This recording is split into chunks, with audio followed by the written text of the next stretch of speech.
আসসালামু আলাইকুম দর্শক, এখন বাজারে পানির দামে ক্যাপসিকাম বিক্রি হচ্ছে, তাই এখনই সময় বেশি করে ক্যাপসিকাম কিনে এনে সারা বছরের জন্য সংরক্ষণ করে রাখা। আমি যেভাবে সারা বছরের জন্য ক্যাপসিকাম সংরক্ষণ করি সেটি আজকে আপনাদের সাথে শেয়ার করব। তাহলে চলুন দেখে নিই। এখানে আমি 50 টাকায় 1 কেজি ক্যাপসিকাম কিনে নিয়ে আসছি, আর এটা অন্যান্য সময় 500 টাকায় কেজি বিক্রি হয়। এখানে ক্যাপসিকাম গুলোকে একটু এড়াবেড়া দেখতে হলেও একটু ক্যাপসিকামও ফেলা যাবে না, সম্পূর্ণ ক্যাপসিকামটাই নেওয়া হবে। কিভাবে নিব সেটা দেখিয়ে দিব। শুরুতেই ক্যাপসিকাম গুলোকে আমি ধুয়ে পরিষ্কার করে নিব। গুলোকে আমি নরমাল ট্যাপের পানি দিয়ে ভালোভাবে ঘষে ঘষে ধুয়ে নিচ্ছি, যাতে ক্যাপসিকামের ভেতরে কোনো রকমের বালি না থাকে। ক্যাপসিকাম গুলোকে ভালোভাবে ধুয়ে নিয়েছি। এবার এটার গায়ে যে পানিটা আছে এক্সট্রা, এই পানিটাকে আমি মুছে নিব। এই ক্যাপসিকাম গুলোকে আপনি যদি ভালোভাবে মুছে টিস্যু বা পেপার পেঁচিয়ে যে কোনো বক্সে রেখে নরমাল ফ্রিজে রেখে দেন, সেক্ষেত্রে 15 থেকে 20 দিন ক্যাপসিকাম গুলো একদমই সুন্দর থাকবে, একটু নষ্ট হবে না। খেয়াল রাখতে হবে ক্যাপসিকামের গায়ে যেন কোনো রকমের পানি না থাকে। ক্যাপসিকামের গায়ে যদি পানি থাকে সেক্ষেত্রে ক্যাপসিকাম গুলো পচে যাবে। আর এইভাবে আপনি ডিপ ফ্রিজেও কেটে রেখে দিতে পারেন। এভাবে রাখলে ক্যাপসিকামের গায়ে এক্সট্রা বরফ জমবে না,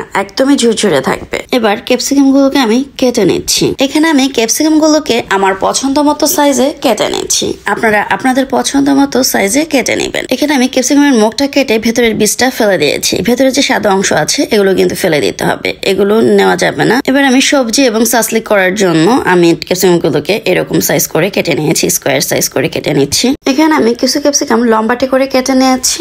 এই ক্যাপসিকাম গুলো আপনারা নুডলস অথবা চাউমিনে দিতে পারবেন, তাছাড়া পিৎজাতেও দিতে পারবেন। এভাবে কেটে নিচ্ছি, আর বাকিগুলোকে আমি ছোট ছোট টুকরো করে কেটে নিব। সাইজ করার পরে যে ক্যাপসিকাম গুলো রয়ে গেছে ওগুলোকে আমি ছোট ছোট টুকরো করে কেটে নিচ্ছি। এই ক্যাপসিকাম গুলোকে আপনারা ফ্রাইড রাইস অথবা সবজি রান্না ব্যবহার করতে পারেন, খেতে অনেক ভালো লাগবে। এখানে আমি 3 রকম করে ক্যাপসিকাম কেটে নিয়েছি। এইভাবে আমি সবগুলো ক্যাপসিকাম কেটে নিব।